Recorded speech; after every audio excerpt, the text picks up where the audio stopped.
Okay, now let's go get going.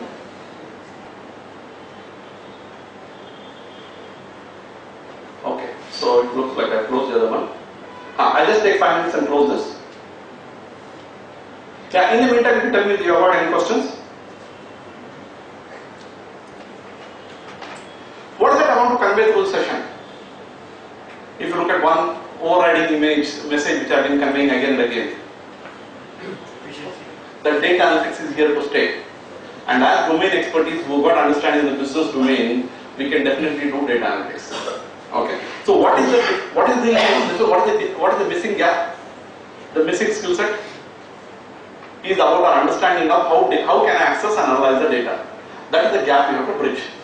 Okay, the tools can be learned. That's why I just want to show you, okay, when you say RSF, ABC analysis, parrot analysis, like that there are multiple things. All the tools can be learned. But you need to know what is that tool you need to use. Like I bought a Swiss knife when I went to Switzerland long back, but I have not used any of them. But if I have to use, depending on the need, I know what to use when. Okay, now let's come to the last part. How do I?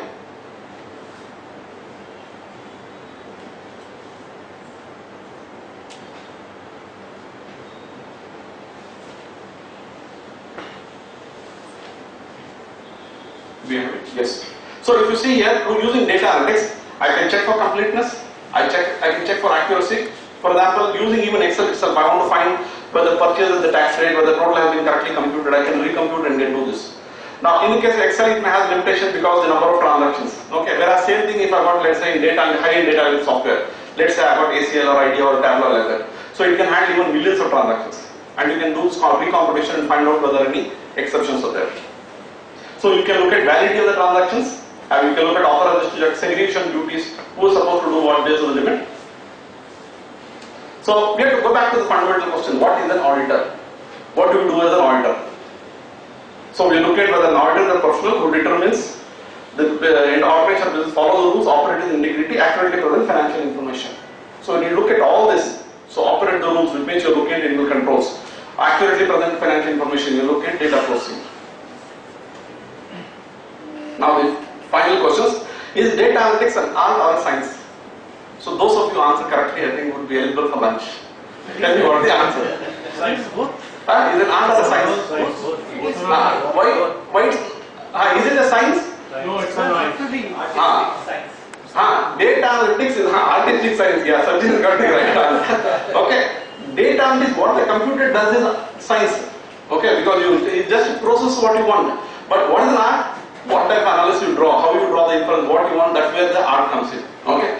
Whatever tool you want, you can get the computer can do the science and give it to you. But how you're doing is an art. So that's why I say data analytics is an art. One more thing which I was mentioning was, now if you look at data analytics, most of the two types of fields which are parallel running now. And now the data scientists are the ones who are gaining a big position. If you look at any company, data scientists are the ones who get a very good pay. What does the data scientist do? He understands the business process rules and decide based on that, build the type of algorithm based on that he can define what a BI the system should get. For example, if you go to Amazon or which is the one? Amazon, Flipkart, any big system, they will have data scientists who will analyze what the type of pattern of sales happens, what type of product should be offered, all those things. Now as CAs, we also can do much more than that. But as of now, we have not really gone into the forayed into that domain. So if you look at technology guys from the same universities which are much more less rigorous compared to CA Institute, have gone ahead and they are providing solutions to the world. As CAs, we should actually be the knowledge processing center for the world because we have that intellectual capital. Please realize one area which is lacking is the fact that we are still talking of passive data analysis. If you talk of real-time data analysis like with the stock market, I don't think either of these two groups can manage. Then you really get into essentially real-time maths, and that is where comes derivative markets and other markets and trading and algorithms and co-location servers and others come into. No, all that will come into the picture. What I am looking at is, you look at the parrot analysis now. Let's focus on the high-end value where already there are a lot of opportunities. Where is the real value? If you look at the highest pay which is there, which is going, where people even employ, used to employ or pick up easily, Russian computer scientists who are out of work, it was purely for that. Correct. So what we need to look at is, now I would see what I would like to look at is, what I am saying is, currently you have certain domain skill sets, how you can build on the particular skill set. I have come across chartered accountants who are expert programmers, who have got expertise in this one. So you can specialize and decide into that particular area. But I'm saying as a common group of CS, what is that we can actually, we already invested so much time and money in getting the domain skill set, how we can proceed further. We'll keep it after. No, not this. The other risk which is there is fundamentally if we forget the rights of going and observing the client working, all this may not yield results. And the most popular case I can recall is ZZ Best, when Ernst & Young did not visit the site, but checked building permissions, everything, and thought that everything was happening, and only realized it was a scam. Okay, so if you look at data analytics, what I said, first thing, if you look at the 4 quadrants I put in the first process, you need to understand the business process. Okay. I understand. You need to keep going back and see how they are functioning. Okay. It's not an alternative for that. Because sometimes it can. Yeah, we'll park it at that. Right. So what is that we need to look at? Let's close this in 2 minutes. Our audit report based. What are audits you do? Most of you are signing. I wanted to ask this question. Okay. Are based on blind trust? Are they mere hinges? Are they doing sample reviews? Or based on the oral discussion we have? Or based on document examinations? Okay. So if you're doing this, they say quite often you are living in a fantasy world, you are taking a big risk. So this way they said, what I was looking at is that as professionals we need to do our own SWOT analysis. Okay. What is SWOT analysis? We need to look at what is our key differentiators. What is the knowledge skill set we have? What is the type of people we have? What are the contacts and relationships we have? What is the past experience, type of work we have done? What is the technology competence we have? Or what do we want to aspire to be and what is the gap currently? What are the best practices and standards which can be used? And what are the type of tools and techniques which can be used? And based on that, we need to look at this value creation mantra. And this, I think, next 2 slides will be able to close. Now, this gives you the demonstrate the expertise. The value for audit is not on how much you know, but how you add value with your skills and expertise. So they say the future will be exponentially digital, and this way we can future-proof our career with the knowledge school of data analytics. So this is where I said you need to invest in learning data analytics because this is a complementary skill. Now most of the courses institutes also come on the FAFD and so many other courses. All they talk about how we can harness the power of the data analytics. Okay, any questions? The companies use various kind of software, so how do you? Most of the case what happens is, see, one of the power of the data analytics, you remember I talked about the curating of the data. So I need to understand what is the data available. It is possible company using Tally. Tally itself has got audit and compliance module. Using that I can do a lot of analysis using Tally itself. Okay. In addition to that, Tally, most of the software, the Tally or ERP, any software for that matter, has got various types of reporting features. So it means I can export the data to, let's say, just an Excel format or standard format. I export the data, get the data into Excel format and do the analysis using data analysis software. For example, we're doing an assignment currently for one company, a finance company, which has got about 3,000 customers with about 500 crore rupees loans. One of the things they want to do is they're porting this one from an existing application to another new application software. One of the things they want to do is the data migration. So this is I'm doing to one of my friends. So he's got this particular assignment where appointed 2 people, deployed 2 people, and they go doing manually checking this particular thing through Excel. I said using data analytics, I showed him that you can do it in a few minutes. What is that I need to check? I got the loan account number, which is there in the existing software, which was given in Excel to the client, and then the new software which the client has got that has been ported into this one. I want to be sure whether the data has correctly and completely gone. So I pick up the loan account number, get this particular data from this software, new software, match the loan account number and the amount, sanction amount, this disbursed amount, outstanding balance. I'm going to pick that 100% and then find out what the variance. Okay, so in any case, one of the most important things in data analytics is what is the format of data I need to do. That's one that I can do. Data analytics doesn't mean that I need to use a specialized software. Data analytics can also be done using Tally, using SAP, or using that particular software. So that's the first thing we suggest. That's what I said. The first thing you need to get is the mindset. Okay, do I want to do data analytics or do I want to sign based on hunches and based on the past? In God we trust and then rest we audit. Same thing we say, in God we trust and then we sign. जो भी होगा देखा जाएगा. Even in this environment is not 100% proof. Which one? Even in this environment. Nothing is 100% proof. What will happen is you have greater assurance. You have greater assurance that you actually validated 100% of the transactions. And tomorrow as a professional something comes, you can say that yes, I validated based on that, you have got documentary proof. So you have not signed blindly, you actually done it as a professional going through the various steps. Okay? Yeah. No question from you. You already asked many questions. I thought you doing the lunch break. We'll give somebody else. I'll take one more question. Because I know I can interact with you for a long time. We'll do it during the lunch break. Yeah, anybody else? If nobody else, then I'll come to you. Yeah. Quick test. Amazon has a warehouse in which human beings are not allowed to go in. Yeah. How do you do the inventory check, physical inventory check? What is the audit objective? I need to physically verify inventory, Yeah. right? Other ways I can do, but physically going inside, Yeah. there is no I light. don't need to do that. So that data, whatever in Amazon has got, is available as an element of data in the database. Each of the data has got an RFID device that is scanned this one. That's what I need to check. So this way we need to understand what is the environment, how the data is. You are trusting data to do data, but what happens is in these kind of places, we may need to go to the next step of using drones to check the inventory wherein man is not So allowed. I thought that will be That has started. That is what has really I started. fully agree. Not only that, it could be possible. See, now in fact Amazon is talking about drone delivery, no? Same way. It happened. That is the domain of Babu Chandran. We'll come back and tell you about artificial intelligence, machine learning. Let me not into his territory. Okay. Any other question? Any feedback on how was the session? What is the feedback you got? Excellent. Excellent.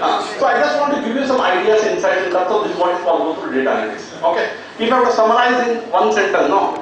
Data analytics is all about inferring insights from information. So, or if you put it another way, is of application of thought to data. And that's where as this one, no, we have got thought, we need to apply the thought to data. Machines can learn, they have got the role limitation in terms of their catching up. But we can always be one step ahead. Okay. So thank you very much. It's 1:45 now. So we'll take a lunch break of 45 minutes and be back at 2:30.